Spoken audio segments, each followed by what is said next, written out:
이 시간 한마음으로 하나님께 기도하다, 한마음으로 하나님께 기도하다라는 제목으로 하나님의 말씀을 증거하겠습니다. 현대의 많은 교회들이 닮고 싶어하는 교회가 있습니다. 바로 사도행전에 나오는 예루살렘 초대교회입니다. 왜 많은 교회들이 또 목사님들이 이 초대교회를 닮고 싶어 했을까? 여러분, 사실 이 초대교회는 가진 것이 많지 않았습니다. 성도들 대부분 가난했고, 또 고향도 직업도 천차만별이었습니다. 또 이제 막 시작된 교회였기 때문에 그 결속력도 컸다라고 볼 수 없죠. 그럼에도 예루살렘 초대교회는 놀랍게 쓰임받았습니다. 그리고 늘 그들에게는 기쁨이 충만했어요. 자, 그렇다면 이유가 뭘까요? 가장 큰 이유 하나를 꼽자라면 바로 예루살렘 초대교회는 어떤 교회였는가? 기도하는 교회였다라는 사실입니다. 예루살렘 초대교회는 어떤 교회였느냐? 기도하는 교회였다. 오늘 본문이 바로 그것을 증거하고 있습니다. 여러분, 이 땅에 교회가 탄생된 이래로 교회는 역사 속에 존재하면서 모든 시대 속에 핍박과 도전을 받아왔어요. 그렇다면 교회는 왜 이 땅에서 세상과 이렇게 충돌할 수밖에 없는가? 때로는 핍박받고 때로는 도전받을 수밖에 없는가? 그 근본적인 이유, 원인은 뭐냐? 바로 의가 다르기 때문입니다. 세상이 추구하는 의와 교회가 추구하는 의가 다르기 때문이죠. 여러분, 세상의 의라는 것은 어떤 것입니까? 도덕적으로, 윤리적으로 깨끗하고 바른 것이 의라고 말합니다. 그래서 그런 의를 가지고, 기준을 가지고 교회를 바라보니까 교회는 불완전하다, 이기적이다, 믿을 수 없다, 그렇게 말을 한다는 것입니다. 반면에 하나님의 말씀인 성경은 이런 세상의 의를 인정하지 않습니다. 로마서 말씀에는 의인은 없나니 하나도 없다. 정말 우리가 세상을 보면 그래요. 의인은 하나도 없다. 또 갈라디아서 말씀에는 율법의 행위로서 의롭게 되는 육체가 없다라고 말씀하고 있습니다. 그래서 오직 예수 그리스도 그분만을 통해 구원이 임하는 것이고, 비로소 우리 인간은 의로워질 수 있다라고 말씀하는 것입니다. 오직 예수 그리스도 그분만이 의이고 그분만이 길이고 진리다. 그래서 다른 길은 없다. 그러니 어떻습니까? 교회는 본질적으로 세상과 충돌할 수밖에 없는 거예요. 의가 다르기 때문에. 오늘 본문 앞절에도 보면은 이 교회와 세상이 충돌하는 장면이 나타나고 있죠. 어느 날 베드로와 요한이 날 때부터 안진뱅이였던 사람을 고쳐줍니다. 그랬더니 더 많은 사람들이 기적을 보기 위해서 솔로몬 행각에 모였어요. 많은 사람들이 모였습니다.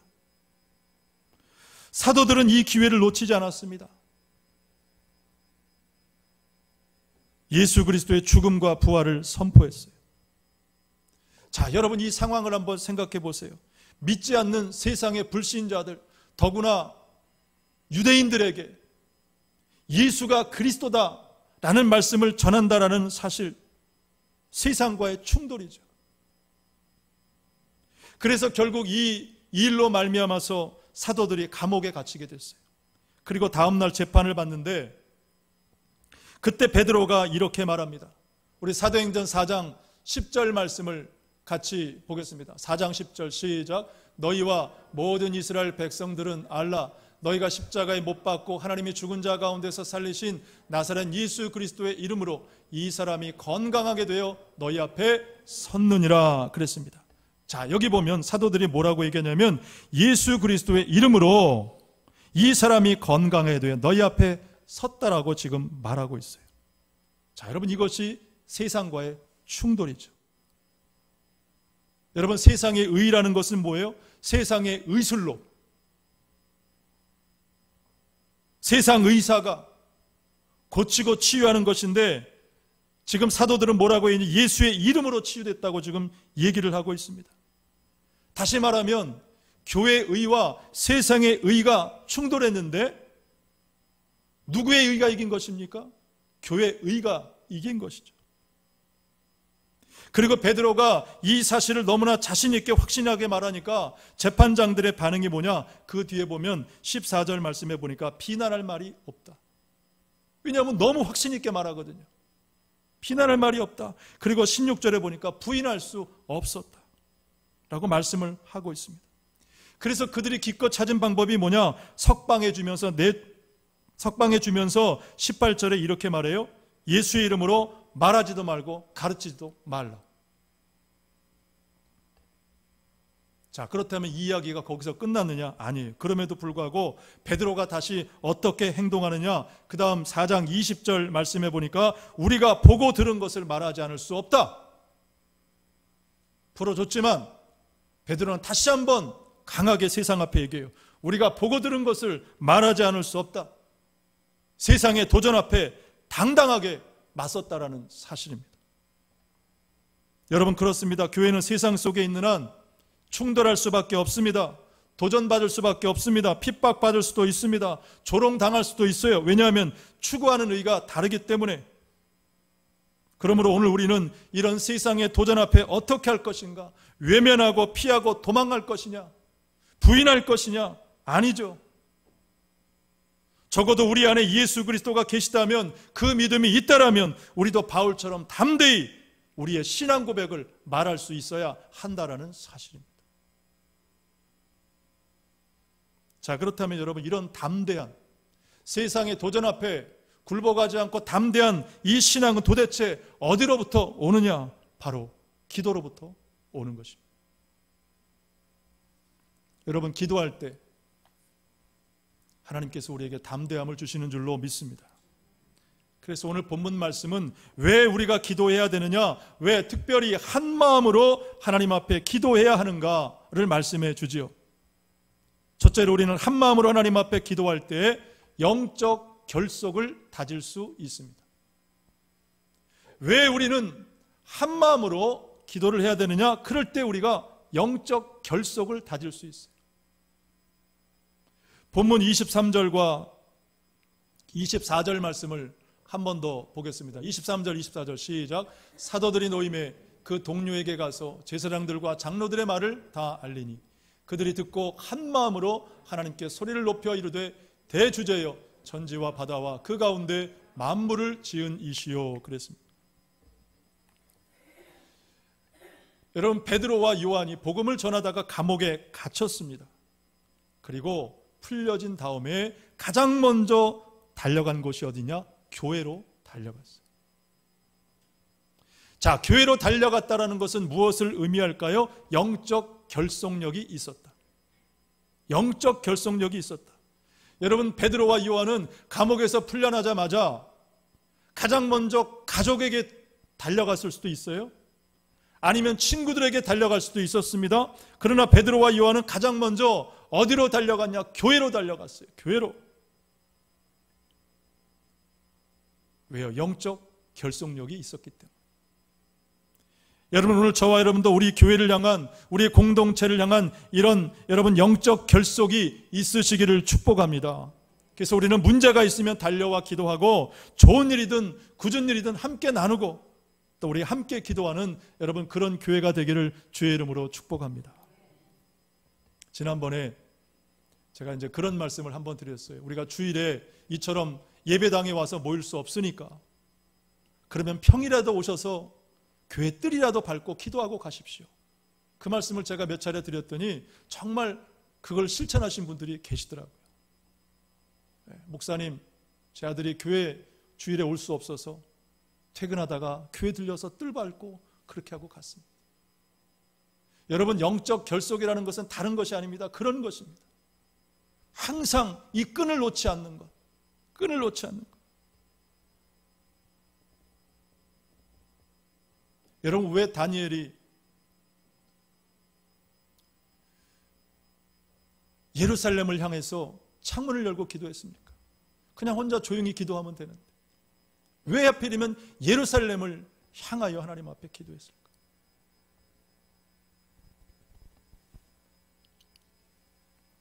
여러분, 본문의 이 동료라는 말은 영적으로 동질성을 가진 무리를 의미합니다.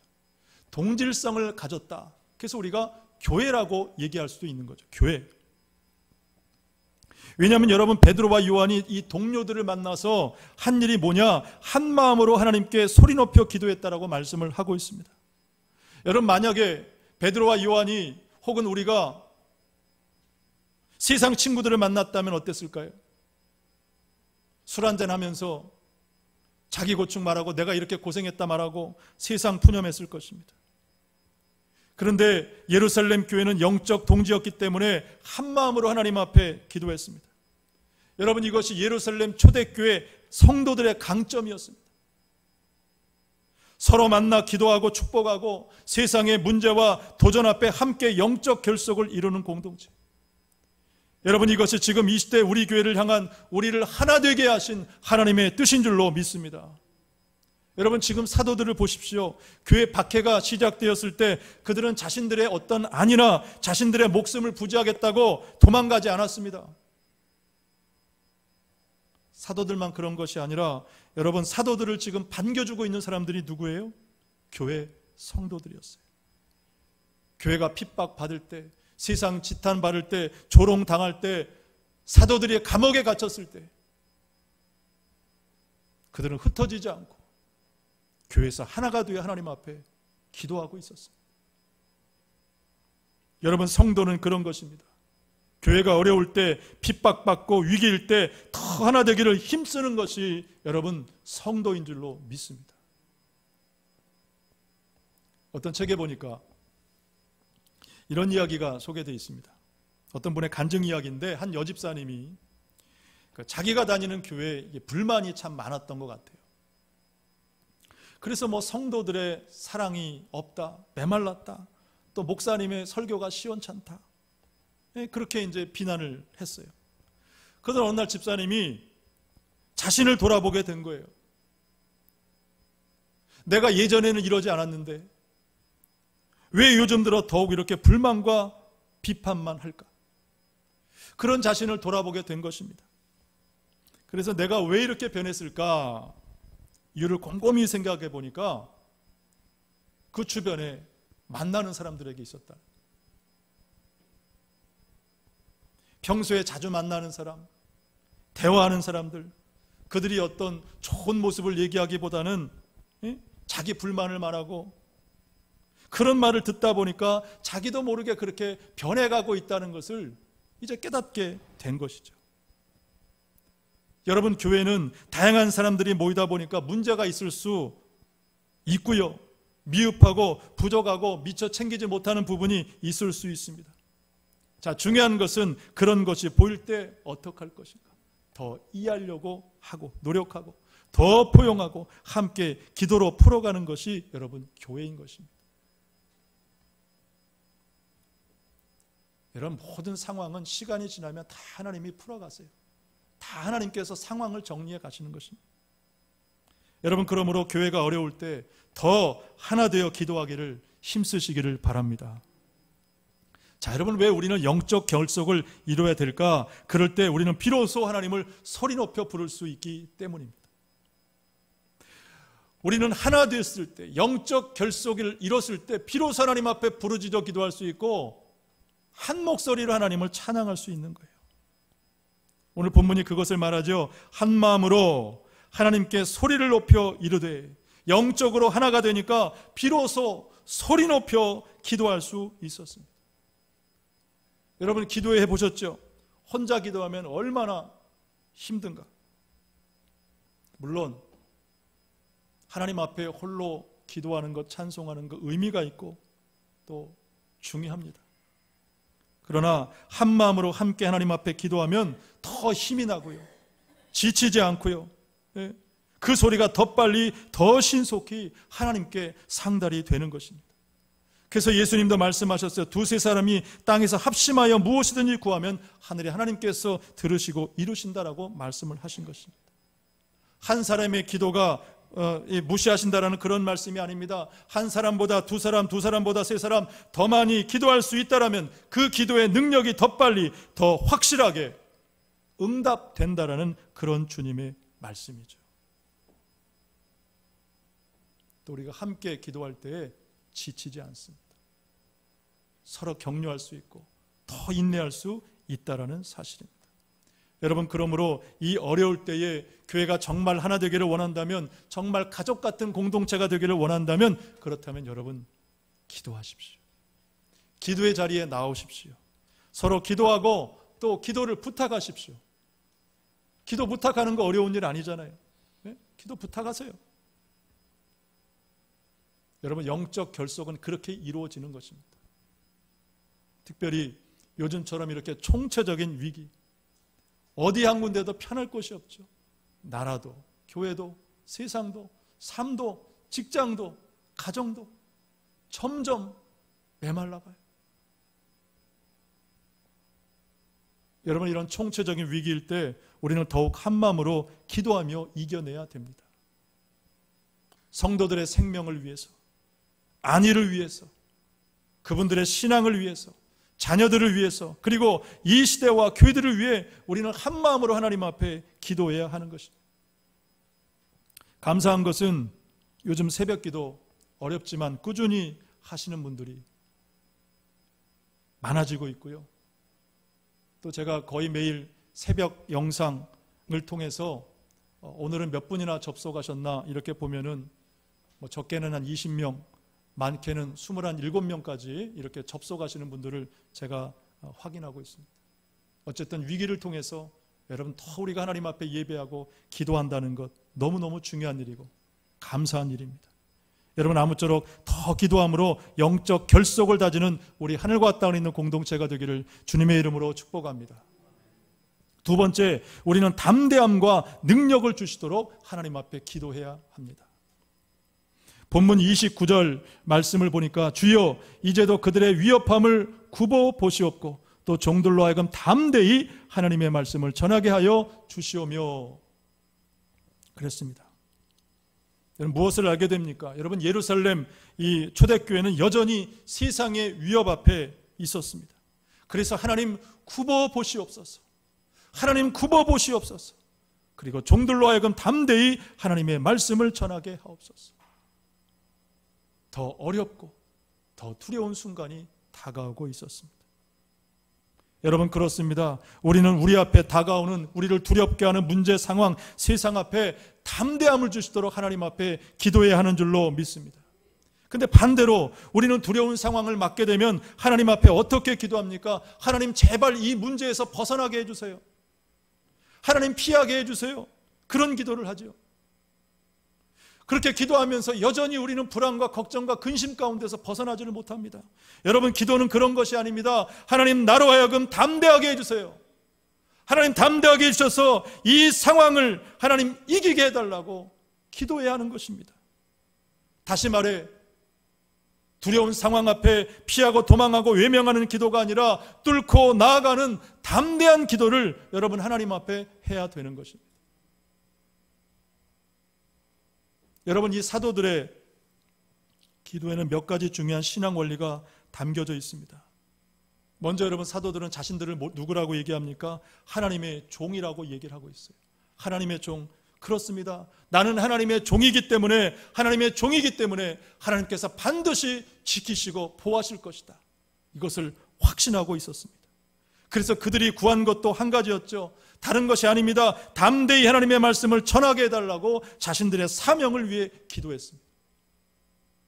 그래서 여러분, 우리는 이 사도들의 기도를 통해서 배우게 되는 것이 있습니다. 바로 목적이 분명하면 담대해진다.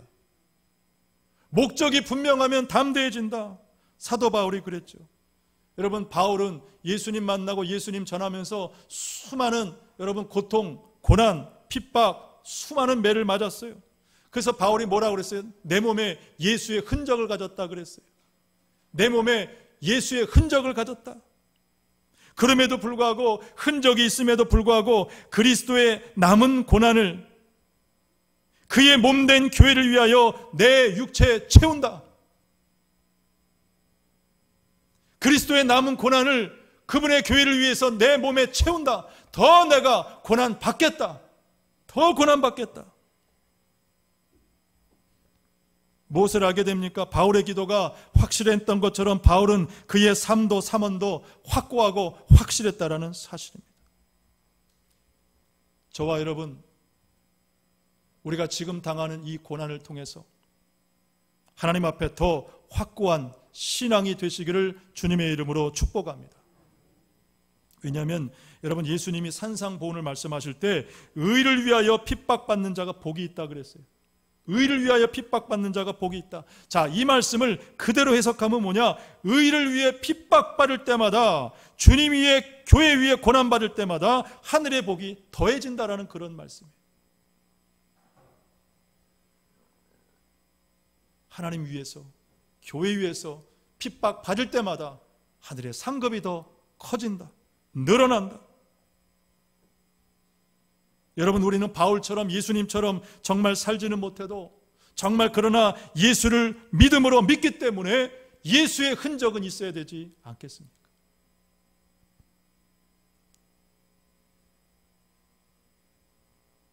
여러분, 그러므로 함께 기도함을 통해서 아무쪼록 우리 공동체가 더 담대한 신앙이 되시기를 주님의 이름으로 축복합니다. 두 번째, 우리는 능력을 구하는 기도를 해야 합니다. 자, 여러분, 왜 우리는 능력을 받아야 되느냐? 능력을 받아야 바로 쓰임 받을 수 있기 때문이죠. 본문 30절 말씀을 우리 같이 보겠습니다. 30절 말씀 시작. 손을 내밀어 병을 낫게 하시옵고 표적과 기사가 거룩한 종 예수의 이름으로 이루어지게 하옵소서 하더라 그랬습니다. 여러분, 그러므로 예수님께 능력을 구하시기를 바랍니다.